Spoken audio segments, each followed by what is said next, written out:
Hi, my name is Moshe Kindler, and I'm the publisher of The Jewish Link, Hi, this is Elizabeth Kratz. I'm editor of The Jewish Link. and you're on the Jewish Link Pitch Meeting podcast. Welcome to a Wednesday, October 11th. It's deadline day, mid-afternoon. We're going to print in 5 hours and struggling to put together a Jewish Link paper for this week. We're here with Elizabeth together to kind of talk about how we're putting together the paper, but also to kind of a message to talk about for the community in terms of everything that's going on from our perspective. Right. So not only we're going to update everyone on not only the rallies, the Tehillim gatherings, the massive supply efforts coming from here, going over there, as well as some chesed opportunities and some, Venmo or donation opportunities for our friends and colleagues in Israel for them to keep doing what they are doing. 100%. And last night, Tuesday night, which was day 4 of the war with Hamas, you went, I believe, to the Kaplan JCC on the Palisades rally in Tenafly. Can you share how that went and what the sense was on the ground? First, it was a very special feeling to be there last night. It was nice to see so many rabbis from basically all streams. It was also nice to be there. I have never seen the JCC that crowded. Oh, wow. It was a very special event. Every seat, every area, open area in the JCC was jam-packed, okay? And they were all there to hear. It was led off by Rabbi Krohn of the RCBC. A number of the speakers, Congressman Gottheimer, called in.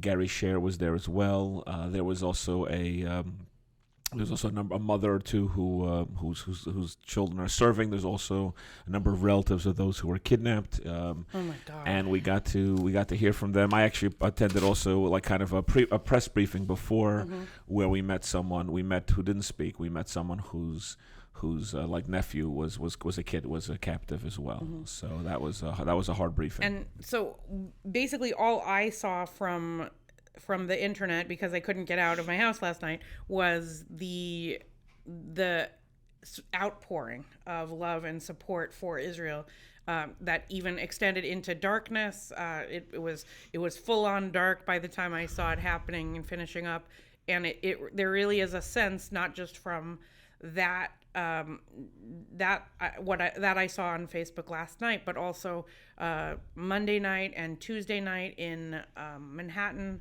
and even yesterday afternoon at the UN. There's just a great outpouring of unity, of Achdut for Israel, and it's something that for our readers to see, and something that we're trying to bring to this week's paper. We would like to bring messages of the uplifting part of this story, which is the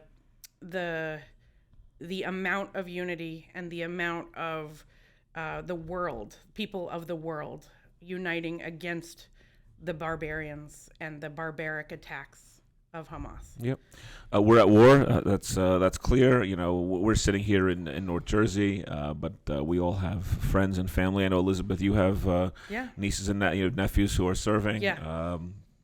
And it's just we're at war. So what does that mean at war? So it goes as small things, even like, for example, sometimes the pieces that we're looking for.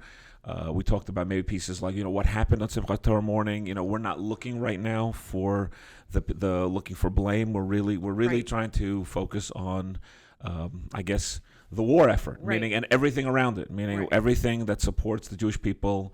The first 40, 50 pages will be all about the effort, what's going on. And I just want to just share, which I think most of us see is really outpouring of chesed. It's unbelievable. It's almost overwhelming right now. It's one of those things where we can decide in our life what we focus on. And yes, we're not pulling the wool over anyone's eyes, but here at the Jewish Link, we feel very clearly and strongly that we have children who are looking at our pages every single week. We know that because they email us, they write letters to us, they participate in our art contests, And this is a very clear responsibility on our part to help this younger generation process what is going on. And like, obviously, not every piece in our paper is going to be as kid friendly as it might be in a children's magazine, but we really are cognizant of the pages that kids look at in our paper. And in terms of sharing the experiences of parents as they shelter their kids and run to bomb shelters in Jerusalem, and we have stories about that, and running to bomb shelters in Beit Shemesh and elsewhere. We have a responsibility to tell that story as fact, because that is indeed what happened. But like, we have a responsibility to share that, and also there are these other pieces of this story. Like, I guess I would say to our readers at this point, let's tell the story of what happens the day after and the day after and the day after. Let's talk about what we're doing. And I saw, like, there's so many powerful comments and commentaries on social media. One of them is from that I was just mentioning before, from Oran Cohen, who is an Israeli, I think an American, originally American, but for 20 years in Israel. And I met him once in the office. He came to me about technology, and he does something in the security technology world. And he just wrote, listen, I just randomly had to drive all the way to the south because I needed to deliver stuff to my son's friends. And they were randomly driving through Modi'in and found grilling for IDF. And then he just basically started by people from North Jersey, right? And basically, like, he found that on the base where his son's friends were, they needed food. They just didn't have. They had war rations and canned whatever. It wasn't hot. They are just sitting there. There's no schedule of meals. They're going out on operations. They're coming back. There's nothing waiting for them. There's no setup yet. It's only been 4 days. We're 4.5 days in. So he saw that grilling for IDF was doing something real. They literally set up a barbecue pit, set up their grills, and started serving food. And the soldiers just came up and started eating it. And Baruch Hashem, Mi Kamcha Yisrael. Yeah. And he just did sort of this random, like, here is a push for this organization, here's their website. And I've seen 10 of those in the last hour. Yeah. So those are the ones I want to promote. 100% we will. And I just want to share just a couple things. Just amazing to see all the. I think everyone wants to do something. That's what we want to do something.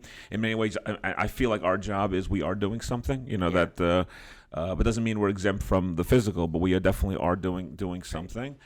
Just before I came in here, I just got a text from someone who's, no one ever thinks about this, but we have all these people who are displaced in the north and in the south and north. Oh, yeah. So where are they going to go? So some have relatives, but there are those, not everyone has extra space. So apparently they're now looking for people in the center of Israel to donate or to offer up spaces for residents from the south and residents, even now, possibly residents from the north who've been evacuated.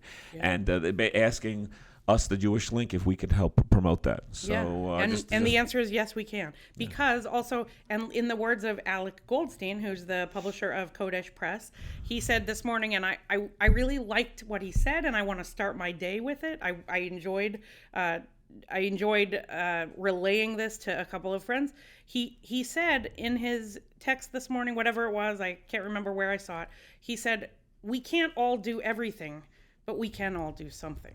Yeah. And it's not just grilling for IDF, and it's not Kodesh Press who is, I believe, giving all of their profits today to various charitable causes for Israel, but Parents of Lone Soldiers, Care One, in Teaneck, yep. Simeon Ratner was in touch with us, and they chartered 2 planes with hospital supplies, and they're just like opening the whole thing up to the community, saying, drop off your stuff.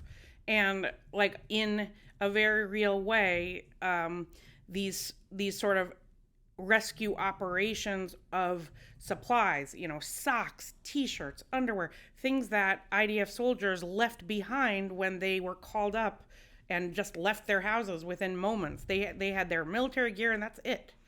So we're grateful that we're becoming a clearinghouse for these kinds of chesed operations. 100%. And it's just one of the questions is why does Israel need all these things? Why do they Right. need? Doesn't the IDF or the Israeli government have all these things? Well, from what I'm hearing, no, they don't, because a lot of the more reservists are showing up than they planned for. Right. A 300,000 reservist call up is not something that's ever happened before. Correct. And also, people didn't say, you have 2 weeks' notice to pack your pack. It's not like that. They went Saturday morning. I know because of my family member who sent a barrage of short burst messages to my relatives saying it was whatever time it was on Saturday morning. I am headed out.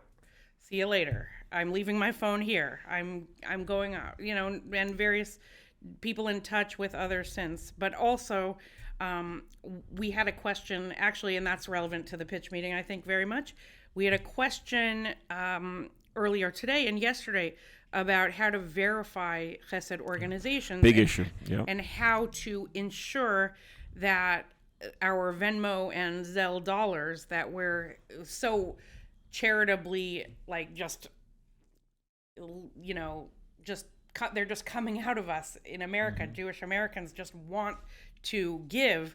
How do we make sure that what we're giving is going to their place where we say we understand it's going? So first of all, we're going to try to we're one of the ways to do it is that we assign people to actually follow some of these flights and to see where it gets distributed to. Right. I know that we've assigned, I think, one or two of our Israel writers to actually maybe even meet or possibly even follow some of this distribution. That's we hope that'll help. Right. And then we'll also I think we'll be looking to publish items about making sure people are careful how to check, how to verify as best as possible. Though I know it's not simple. Right. So one of the things, I was on the phone this morning with CauseMatch, with the director of giving, a REITs graduate, I believe, Jeremy Stern. Correct. And he was telling me about how they verify their campaigns. And I was, just going through with some of the campaigns and making sure who the people were behind those campaigns. So that's one thing. Another thing I think is today in the afternoon, there's a Tehillim gathering in Voti Park. Is that today? No, it's Thursday. Tomorrow. Thursday. Okay. So this might have not happened yet. 7 to 8 p.m. Thursday, October 12th. It's in Voti. It's in the Voti band shell in Teaneck. So great. we hope to see you there, and 7 to 8. I think they're also planning on using or compiling a list of chayalim who are in battle or headed down to battle, and saying those names and providing Tehillim for those soldiers at the time. Oh, I didn't hear that. Wow, really? All the names? It's tens of thousands. As many names as they could. They were putting together lists at some point. So I thought that was a really important and nice thing. And that's another thing we're doing. We have several of our staff members compiling lists of wounded, those who are sadly, gone, and Hashem should avenge their blood. Yeah, there's a beautiful app floating around, which I think will be in the paper, which is you basically you sign up for the app. It'll give you a name of a soldier to daven to say Tehillim for. Is that in the paper yet? I don't know. I haven't seen that yet. But I'd like it to be. It's a really. I just thought it was a really nice thought. Not something thoughtful. I just want to share with you. I don't know if the meme we're going to publish, but I just love this idea that once a non-Jewish coworker asked this fellow work, how are you feeling? Do you have any family in Israel? And I just want to share this response. Do you have any family in Israel? Right. And he said, yes, I have a few million. And this to me, I just like that's. That's just to me. It's just really. I think it really expresses how we feel. It's really we do. Just. This is actually the time where I like the name of the Jewish Link. In a sense, we really are linking, our community to Israel. And by then, the expression I've been using is we have tough days behind us. We certainly have tough days ahead of us as well. Yeah. There was another meme in the same strain as the one you just said, which was like hashtag or POV when you can't find your brother and sister at the kotel because they're all your brothers and sisters. There's an incredible sense of achdut. And I wanted to talk about one thing. This is going a little philosophical for the podcast, but you said the first thing when I came in this week, right after the whole thing had happened, we were processing it all over Sunday night. Monday morning was, the similarities to the Yom Kippur War are very stark, and something happened in the world before, in the aftermath of the Yom Kippur War. And what was that? So the Yom Kippur War is seen as kind of like the touchstone or the jumping off point for the Baal Tshuva movement in many ways. It's obvious. It was a traumatic moment. The Jewish people, the state of Israel was almost destroyed in the Yom Kippur War. And thank God we today don't feel, at least we're hoping that, we don't believe the state of Israel is going to be destroyed, but that core feeling of insecurity of, hey, people really hate us as Jews, not as, whenever you hear this talk about settler, which I see among these, the pro-Hamas, settler colonialization, these they don't really see us as human beings. They don't see us as having any legitimate right to be in the state of Israel, and has nothing to do with levels of observance. You can't help but be affected by it. Can't be, and I'm just saying, that is, I think we saw it at the rallies. Many people who just were touched and affected by it. I mean, we who are in the more committed world, it's you can't help. Everyone's affected. Right. By it, so I think it's true. Jews of all stripes, of any age, stage, or observance level or denomination, are united by the fact that we do not have a moral equivalence with terrorists on the level of Hamas. And these are absolute acts of barbarism and murder and war crimes. Let's be very clear. We have sympathy for our Muslim friends who are seeing what people are doing in the name, possibly. I don't even know how it could even be seen as the same name or in the same remote religion, because it isn't. It just isn't. It is not morally equivalent. It is barbarism and madness and insanity, and these are murderous serial killers. 100%. That is what they are. Yeah, 100%. So and, we can't. We have to go because we have to finish our paper this week. But we want our readers to know what they can do, and we also want to hear from our readers. Yes, to tell all the readers, send us ideas. Don't worry about it. We're used to being overwhelmed. Send us, pictures, images. Let us know about things going on. Walk us through your living room when you have, 8,500 packages of tzitzit or whatever. Tell us what we're looking at, though. I mean, say it on the video. Yes. But because sometimes we get some random things, but we're gonna report from our community, and we want every person to feel like our paper is the place for them to publicize their chesed projects. Mm-hmm. Letter writing campaigns that kids are doing in my school. It's so beautiful. It's unbelievably lovely. All the kinds of davening that's going on. We want to hear about it. We want to hear about all the unique ways, as many Jews as there are in the world. That's how many ways there are to help. 100%. I just want to say to our readers, like you just said, keep davening, keep reading. Don't get overwhelmed by it, but just because it is overwhelming. But just stay strong to our readership. Stay strong to our brethren in Eretz Yisrael, and hopefully there will be there'll be an outcome, a positive outcome at the end of all this. Yeah. Okay. All right. Thanks for listening.